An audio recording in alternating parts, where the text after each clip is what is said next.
The first game said they can't catch them no. Between Mexico and then South Africa, 7 p.m. Ghana time, and now the opening game no yeah the so. Now 4 days to the World Cup no countries ni be chassis complaints. Now complaints no country be to say Iran and Iraq. I'm now start here your complaints. Now complaints be no more yeah to Zando. I'm say we follow nyama see Iraq and Iran complaints no. I'm saying there no say air course ntia.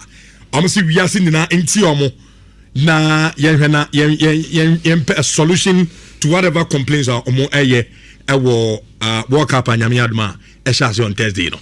Rich, good morning again. Good morning. So the end World Cup na chassis aka 4 days right? Yeah. Thursday. Ghana dey boy dey 17th against Panama. And Canada Toronto. Yeah. Toronto. Na fi ya ko boss na ya ko no Philadelphia. We say no sports minister ko people Philadelphia church. Yeah. Interesting. But Rich, unim say Iran ne USD. I mean, in the last few months, the political tensions between these two countries. If Israel Crampo is in the mix, sure. Now, say Iran ever bomb matches America exactly.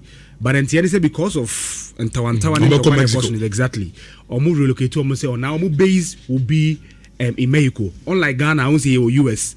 You see, America as a team trainee, your base US. But Iran then you move Mexico. Now, 2 days ago, 48 hours ago, and I report in the say America for Mexico and FIFA for a reach agreements. Yes, Mobatna Mexico and Abobono, US. Name Mobaba US dam bobo tournament and Bobo games now. Nhyira ambassador go back. Young fans, for example, Abia, Iran. About game Tuesday.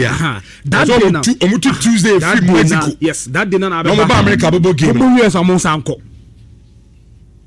And then Iran for one say Omuko drew a honum no who say I mean say on be free honum on be free Mexico about born no US. Yeah, did now more officials about 15 visa. Omon tiasie. Because I mean USA, Mexico and Canada agreed to host the rest of the world. This is the World Cup tournament. US for some amount to strong defense massa. The first yamamo kwamana does not mean say yamamo kwanamu system no. If they use the word terrorists, some be sneaky into the country terrorist. To Omodie, they are still being rigid with their entry requirement, especially for Iran country. And then Iran there no. Or Mexico. But the big story is that Mobo game now, Mobaba US. That day now Mubo Yambasa back. And any agreement no. They are complaining about we are better check it from all fly from Mexico to US. Oh, it shouldn't be no, but we'll put that check him out. I'm check mine no so bit me factor. Now Iran there na say me shenanti ni be asika kra rich. Minim say yala ni Jude babo manya me hunti ase dia. Now Iran also they are based in White Sulphur Springs West Virginia. E hono mo busy. Omo no US. Exactly. Okay. Omo ko do manya kwenya e bi no manya visa kodru America hono. Ba mo motu kwan mu nim say mudru Kronu so before so be enta kronu free plane mu si for man they are checks be eye e hono mu koduru na mo striker AM Hussein na sabrant Rich Obaka na who say Iran Iraq qualified over playoff omone Bolivia na boy one nation winning goal mo qualify for World Cup tournament Tabrante no Iraq for superstar mo si for mo o man to answer me no yes Omo sitting for na system on your deliver Magana until you pay fufro. Ebi asemo Jordan what I say? On the show when you go they qualify for the World Cup. Afei M90 could do airport one more. US omo agency no e hole abrante they say omo be question no. Omo question close to 7 hours. E ho airport before so maybe yen clear.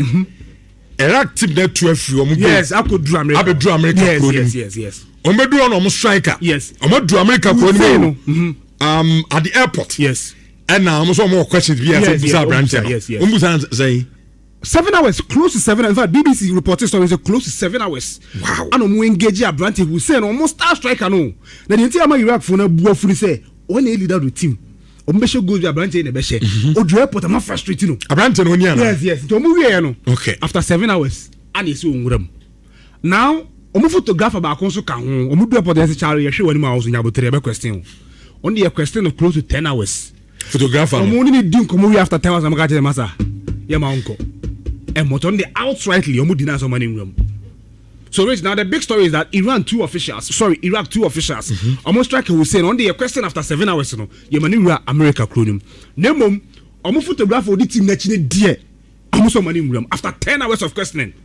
But Rich, the entire issue na be big. In fact, oko BBC kwana mo banner story say you agree to host us, but people are complaining. So what I say walk up the USF and na ojitum say we host. What I say and some of the entry requirements no na nke bi mo hwe ni mo say ebi create me kase what I say ebi create me kase as a deliberate as o ma shada person omo deny nipa bi from entering. And I should be let me read the BBC caption. A World Cup for a World Cup for them, not for us. Fans anger at US travel bans and visa restrictions. And which the amount for can know.